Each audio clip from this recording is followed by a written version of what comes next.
20 years in this country, the word astronaut automatically meant a man, but that's changed. In fact, beginning in 1978, NASA began accepting the first women astronauts. There are now 8 out of the 81 members of the astronaut corps based in Houston. One of the first half dozen to be accepted is Judith Resnik, now 32 years old, a native of Akron, the holder of a doctorate in electrical engineering from the University of Maryland. She is single, she plays the piano, and she's a runner. She's not quite a pilot. I guess you fly in the back seat of the T-38s, right? That's correct. So you have certain aeronautical skills and so on. Yes. But when you're a little girl growing up in Akron, Ohio, did you say, gee, I'd like to be an astronaut someday? No, I really didn't think about it until right about 4 years ago when NASA announced that they were looking for astronauts who would be engineers and scientists on the space shuttle, and it was accidental that I heard about it, and I just took a chance and applied. Yeah.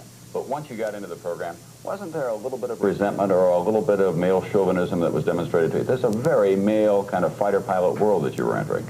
Not at all. As a matter of fact, I think everybody leaned over backwards to make sure that we were treated as equals right from the beginning. Is there anything in the space program that women inherently do better than men? Not that I can think of. We're smaller, but that's about the only thing. But that hasn't changed anything? No. You had to change the uniform some, though. You did have a little talk with them about that. Well, the only thing that they had to do was make a smaller size pressure suit. One size fits all, small size for men doesn't fit small women, so we now have an extra small. Okay. We want to show some videotape of some of the physical training that you have to undergo at NASA. You can talk about that a little bit as we take a look at it now with Judith Resnik.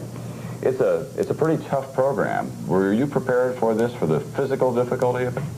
Well, it's not really so difficult physically. It's a lot of new things, but they lead you through it by the hand. This is a demonstration of now, wait a minute. That doesn't look like a lot of fun for a Saturday afternoon to me. I don't know about you, but... Well, you have to learn how to survive in case you have to get out of an airplane in a parachute, and they teach you step by step how to fall, how to be dragged. That's the impact you feel if you go through an ejection seat, and it's really not as bad as it looks.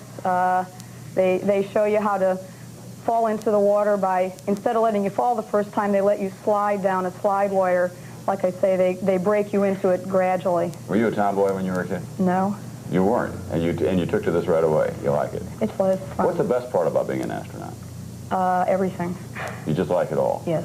You get to exercise your training, electrical engineering, and expand your knowledge enormously, I would think. Yes, I think the best part technically is that it's a very well-rounded approach to science and technology, and we get to do a little bit of everything and state-of-the-art, and it's always a challenge. What happens when you meet a man who's not in the space program and doesn't know who you are, and you say, I'm an astronaut? Does he say, yeah, you're too cute to be an astronaut. Come on, little lady, you can't be an astronaut?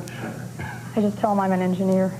You don't tell him you're an astronaut? Not unless he asks. Do you really, you mean when you meet people for the first time? What about the whole business about social relationships? Does it make it, are some men threatened by the fact that you're an astronaut? I don't know. If they are, they're probably not my friends. Yeah. But all the people that I know, it doesn't bother them, and you're a professional person, whatever you do, whether you're an astronaut or a doctor or anything. Are there discussions in Houston about what happens when men and women go into space for the first time together? There's not discussions among us. Yeah, there aren't any discussions or preparation for the social impact of that, and well, you know, we're going to be talking about it after all, if you're up there in some kind of a prolonged space mission, and there may be even relationships that will develop between men and women. Well, I think from our point of view, since we're so used to working together professionally that we look at each other as professional colleagues on the ground and in orbit and whatever, and we view it that way, period. Do you think the time will come when there will be romance in the outer space, then? Oh, gee, I really couldn't tell you that.